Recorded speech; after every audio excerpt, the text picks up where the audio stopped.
নমস্কার, আমার নাম দেবযানী মান্না। আমি গত 10 বছর ধরে অস্টিও আর্থারাইটিসে ভীষণ ভুগছিলাম। নানান জায়গায় নানান ডাক্তারের কাছে গিয়েছি, কোনোটাই আমি কিছু করতে পারছি না। তা আমি সন্ধান পেলাম ফর্টিস ইন্টারন্যাশনাল হসপিটাল মুকুন্দপুর, সেখানে ডক্টর সৌম্য চক্রবর্তী স্যারের।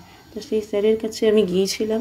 সেই স্যার আমাকে বলল যে তো একদম লাস্ট স্টেজ চলে গিয়েছে, তো এনি রিপ্লেসমেন্ট করা ছাড়া আর কোনো উপায় নেই। তখন আমি ঠিক করলাম ঠিক আছে স্যারের কাছেই করব।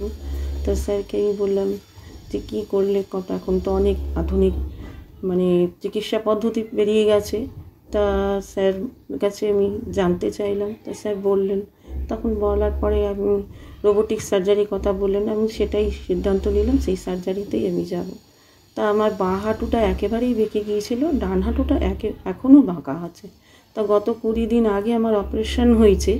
তা আমি আগের থেকে আমি এখন অনেকটাই ভালোভাবে হাঁটতে পারছি সোজাভাবে। আমার বাঁ হাঁটুটা যেভাবে বেঁকে গিয়েছিল, এখন আমার বাঁ হাঁটুটা পুরোপুরি সোজা।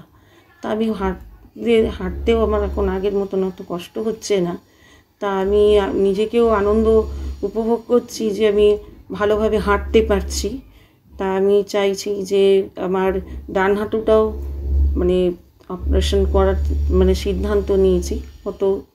আগামী কয়েক মাসের মধ্যেই আশা করি হয়তো আরও ভালো হব, তারপরেই আমি ডান হাঁটুটা রিপ্লেসমেন্ট করব।